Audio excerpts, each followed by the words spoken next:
Hello students, ਮੈਂ ਗੁਰਵਿੰਦਰ ਸਿੰਘ ਅੱਜ ਤੁਹਾਡੇ ਲਈ ਨੈਕਸਟ ਟੌਪਿਕ ਲੈ ਕੇ ਆਇਆ ਹਾਂ ਪੋਲੀਨੋਮੀਅਲ। ਅੱਜ ਅਸੀਂ ਪੋਲੀਨੋਮੀਅਲ ਦੇ ਜੋ ਕਨਸੈਪਟਸ ਹਨ ਉਹਨਾਂ ਨੂੰ ਧਿਆਨ ਨਾਲ ਸਮਝਾਂਗੇ। ਇਸ ਦੇ ਨਾਲ ਰਿਲੇਟਡ ਕਈ ਕੁਐਸਚਨ ਐਗਜ਼ਾਮ ਵਿੱਚ ਪੁੱਟ ਕੀਤੇ ਜਾ ਸਕਦੇ ਆ।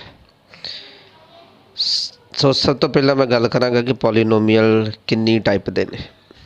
ਜਿਵੇਂ ਹੈ ਪਹਿਲਾਂ ਲੀਨੀਅਰ ਪੋਲੀਨੋਮੀਅਲ, ਯਾਨੀ ਕਿ ਇੱਕ ਘਾਤੀ ਬਹੁਪਦ, ਜਿੱਥੇ x ਦੀ ਪਾਵਰ 1 ਹੋਵੇ, x ਦੀ ਡਿਗਰੀ 1 ਹੋਵੇ, ਉਸ ਨੂੰ ਅਸੀਂ ਕਹਾਂਗੇ ਲੀਨੀਅਰ ਪੋਲੀਨੋਮੀਅਲ। ਜਿਵੇਂ ax + b 3s + 2 ਇਹਦੀਆਂ ਐਗਜ਼ਾਮਪਲਸ ਹਨ। ਇਸ ਤੋਂ ਬਾਅਦ ਹੈ ਕੁਆਡਰੇਟਿਕ ਪੋਲੀਨੋਮੀਅਲ, ਯਾਨੀ ਕਿ ਦੋ ਘਾਤੀ ਬਹੁਪਦ। ਇਸ ਦੀ ਜੋ ਜਨਰਲ ਫਾਰਮ ਹੈ ਉਹ ਹੈ ax² + bx + c।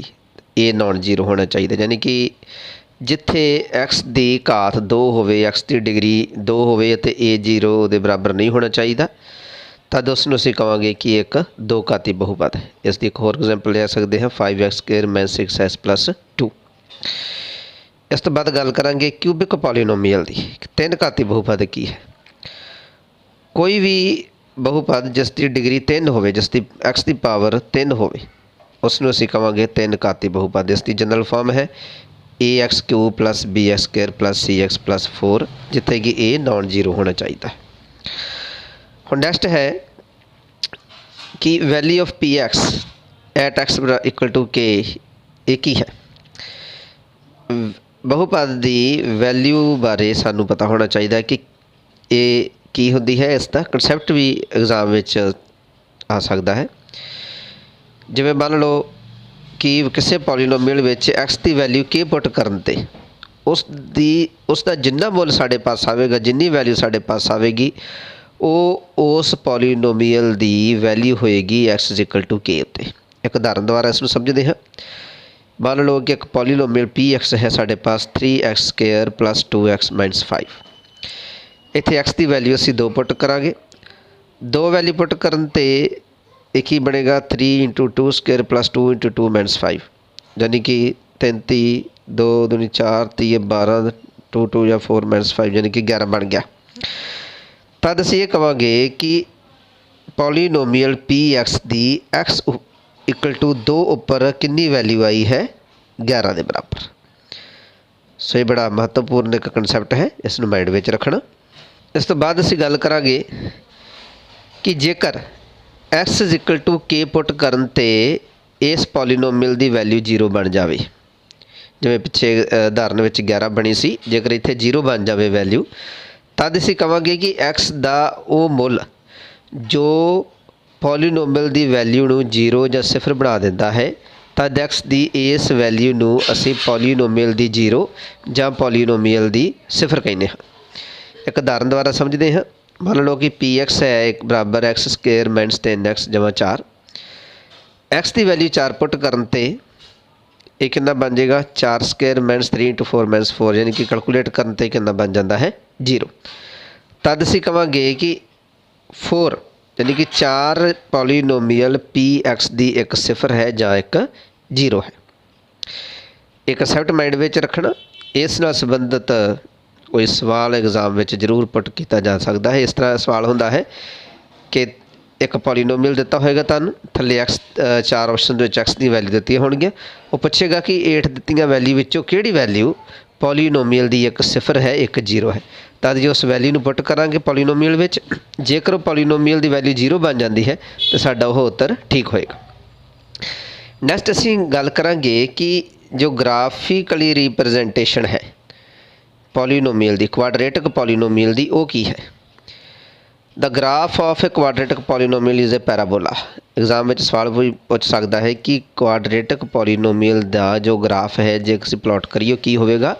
ਉਹ ਕੀ ਹੈ? ਪੈਰਾਬੋਲਾ।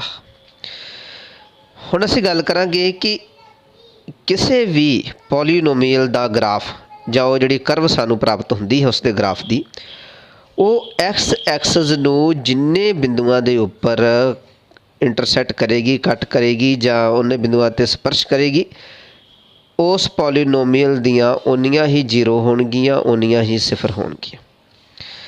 ਪਹਿਲੀ ਐਗਜ਼ਾਮਪਲ ਵੇਖਦੇ ਹਾਂ ਕਿ the graph cuts x axis at exactly 1 point.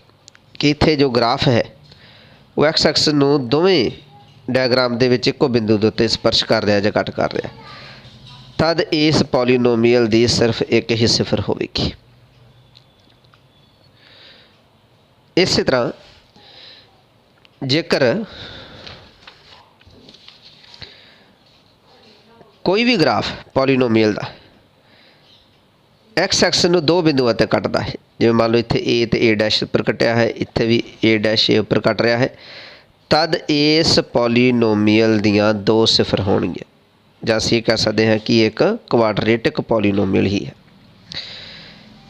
ਇਸੇ ਤਰ੍ਹਾਂ ਜੇਕਰ ਗ੍ਰਾਫ ਐਕਸ ਐਕਸਿਸ ਨੂੰ ਤਿੰਨ ਬਿੰਦੂਆਂ ਉੱਪਰ ਕੱਟੇ, ਜਿਸ ਤਰ੍ਹਾਂ ਇੱਥੇ ਹੈ 1 2 3 ਤਿੰਨ ਬਿੰਦੂਆਂ ਉੱਪਰ ਕੱਟ ਰਿਹਾ ਹੈ, ਤਾਂ ਅਸੀਂ ਇਹ ਕਹਾਂਗੇ ਕਿ ਇਸ ਪੋਲੀਨੋਮੀਅਲ ਦੀਆਂ 3 ਜ਼ੀਰੋ ਹਨ। ਸੰਭਾਵਨਾ ਹੈ ਕਿ ਇੱਕ ਕਿਊਬਿਕ ਪੋਲੀਨੋਮੀਅਲ ਹੋਏਗਾ। ਇਸੇ ਤਰ੍ਹਾਂ ਜੇਕਰ ਕੋਈ ਗ੍ਰਾਫ ਜਿਵੇਂ ਇੱਥੇ 1 2 3 4 ਬਿੰਦੂਆਂ 'ਤੇ ਕੱਟ ਰਿਹਾ ਹੈ, ਤਦ ਅਸੀਂ ਕਹਾਂਗੇ ਕਿ ਇਸ ਪੋਲੀਨੋਮੀਅਲ ਦੀਆਂ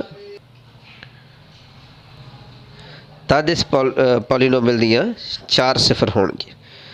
ਸੋ ਇਸ ਨੂੰ ਮਾਈਂਡ ਵਿੱਚ ਰੱਖਣਾ। ਐਗਜ਼ਾਮ ਵਿੱਚ ਉਹ ਕੁਐਸਚਨ ਦੇ ਸਕਦਾ ਹੈ ਕਿ ਇੱਕ ਗ੍ਰਾਫ ਇਸ ਤਰ੍ਹਾਂ ਦੇ ਕੇ ਪੁੱਛ ਸਕਦਾ ਹੈ ਕਿ ਇਸ ਪੋਲੀਨੋਮੀਅਲ ਦੀਆਂ ਕਿੰਨੀਆਂ ਸਿਫਰ ਹੋਣਗੀਆਂ। ਸੋ ਫਿਰ ਮੈਂ ਗੱਲ ਨੂੰ ਰਿਪੀਟ ਕਰਾਂ ਕਿ ਪੋਲੀਨੋਮੀਅਲ ਦਾ ਗ੍ਰਾਫ ਐਕਸ ਐਕਸਿਸ ਨੂੰ ਜਿੰਨੇ ਬਿੰਦੂਆਂ ਉੱਪਰ ਕੱਟ ਕਰੇਗਾ, ਉਸ ਪੋਲੀਨੋਮੀਅਲ ਦੀਆਂ ਉਨੀਆਂ ਹੀ ਜ਼ੀਰੋ ਜਾਂ ਉਨੀਆਂ ਹੀ ਸਿਫਰ ਹੋਣਗੀਆਂ। ਨੈਕਸਟ ਗੱਲ ਕਰਦੇ ਹਾਂ ਕਿ ਜੇਕਰ ਗ੍ਰਾਫ ਐਕਸ ਐਕਸਿਸ ਨੂੰ ਕਿਸੇ ਵੀ ਬਿੰਦੂ ਉੱਪਰ ਨਾ ਕੱਟੇ, ਤਦ ਇਸ ਪੋਲੀਨੋਮੀਅਲ ਦੀ ਕੋਈ ਵੀ ਸਿਫਰ ਨਹੀਂ ਹੋਵੇਗੀ। ਕਹਿਣ ਤੋਂ ਭਾਵ ਕਿ ਉਸ ਪੋਲੀਨੋਮੀਅਲ ਲਈ ਐਕਸ ਦੀ ਕੋਈ ਵੀ ਅਜਿਹੀ ਵੈਲਿਊ ਨਹੀਂ ਹੋਵੇਗੀ ਜੋ ਪੋਲੀਨੋਮੀਅਲ ਨੂੰ ਜ਼ੀਰੋ ਬਣਾ ਦੇਵੇ। ਨੈਕਸਟ ਇੱਕ ਮਹੱਤਵਪੂਰਨ ਟੌਪਿਕ ਹੈ ਕਿ relation between the zeros and the coefficient of the polynomial ax² + bs + c, ਕਿ ਇਸ ਕਿਸੇ ਵੀ ਪੋਲੀਨੋਮੀਅਲ ਦੇ ਜਾਂ ax² + bs + c ਜੋ ਪੋਲੀਨੋਮੀਅਲ ਹੈ, ਇਸ ਦੇ ਜੋ ਕੋਫੀਸ਼ੀਐਂਟਸ ਹਨ, ax² ਦਾ ਕੋਫੀਸ਼ੀਐਂਟ ਕਿੰਨਾ ਹੈ e, x² ਦਾ ਕੋਫੀਸ਼ੀਐਂਟ ਕਿੰਨਾ ਹੈ a, x ਦਾ ਕੋਫੀਸ਼ੀਐਂਟ ਕਿੰਨਾ ਹੈ b, ਕਾਂਸਟੈਂਟ ਟਰਮ ਕਿੰਨੀ ਹੈ c, ਇਸ ਦੀਆਂ ਜ਼ੀਰੋਸ ਦੇ ਵਿੱਚ ਅਤੇ ਇਹਨਾਂ ਕੋਫੀਸ਼ੀਐਂਟਸ ਦੇ ਵਿੱਚ ਕੀ ਸੰਬੰਧ ਹੈ, ਆਪਾਂ ਇਹ ਡਿਸਕਸ ਕਰਾਂਗੇ। ਮੰਨ ਲਓ ਕਿ ਇਸ ਦੀਆਂ ਦੋ ਜ਼ੀਰੋਜ਼ ਹਨ, ਅਲਫਾ ਅਤੇ ਬੀਟਾ, ਅਲਫਾ ਐਂਡ ਬੀਟਾ ਇਸ ਦੀਆਂ ਦੋ ਜ਼ੀਰੋਜ਼ ਹਨ, ਤਦ ਸਮ ਆਫ ਜ਼ੀਰੋਜ਼ ਕੀ ਹੋਏਗਾ ਕਿ ਇਸ ਦੀਆਂ ਜੋ ਸਿਫਰਾਂ ਹਨ ਉਹਨਾਂ ਦਾ ਜੋੜ ਅਲਫਾ ਪਲੱਸ ਬੀਟਾ ਕਿਹਦੇ ਇਕੁਅਲ ਹੁੰਦਾ ਹੈ -b/a, ਯਾਨੀ ਕਿ coefficient of x over coefficient of x²। ਇਸੇ ਤਰ੍ਹਾਂ ਪ੍ਰੋਡਕਟ ਆਫ ਜ਼ੀਰੋਜ਼, ਇਹਨਾਂ ਨੂੰ ਮਲਟੀਪਲਾਈ ਕਰਦੇ ਕਿੰਨਾ ਆਏਗਾ c/a, ਯਾਨੀ ਕਿ constant term over coefficient of x²। ਇਸ ਨੂੰ ਇੱਕ ਉਦਾਹਰਨ ਦੁਆਰਾ ਵੀ ਸਮਝਦੇ ਹਾਂ। ਮੰਨ ਲਓ ਕਿ ਇੱਕ ਪੋਲੀਨੋਮੀਅਲ ਹੈ ਜੋ 5x² - 6x + 2, ਇਸ 'ਤੇ a ਦੀ ਵੈਲਿਊ ਕਿੰਨੀ ਹੈ 5, b ਦੀ ਵੈਲਿਊ ਕਿੰਨੀ ਹੈ -6, c ਦੀ ਵੈਲਿਊ ਕਿੰਨੀ ਹੈ 2। ਇਸ ਨੂੰ ਸੋਲਵ ਕਰਨ ਤੋਂ ਬਾਅਦ ਇਸ ਦੀਆਂ ਜੋ ਵੀ ਵੈਲਿਊਜ਼ ਆਉਣਗੀਆਂ, ਇਸ ਦੀਆਂ ਜੋ ਵੀ ਜ਼ੀਰੋਜ਼ ਆਉਣਗੀਆਂ, ਉਹਨਾਂ ਨੂੰ ਜੇਕਰ ਅਸੀਂ ਜੋੜਦੇ ਹਾਂ ਅਲਫਾ ਪਲੱਸ ਬੀਟਾ, ਉਹ ਕੀ ਰਿਲੇਸ਼ਨ ਸੀ -b/a, b ਤਾਂ ਆਲਰੇਡੀ ਨੈਗੇਟਿਵ ਦੀ ਹੈ, ਇਸ ਕਰਕੇ ਇੱਥੇ ਨੈਗੇਟਿਵ ਆਏਗਾ। ਇਹ ਕਿੰਨਾ ਆ ਜਾਏਗਾ 6/5।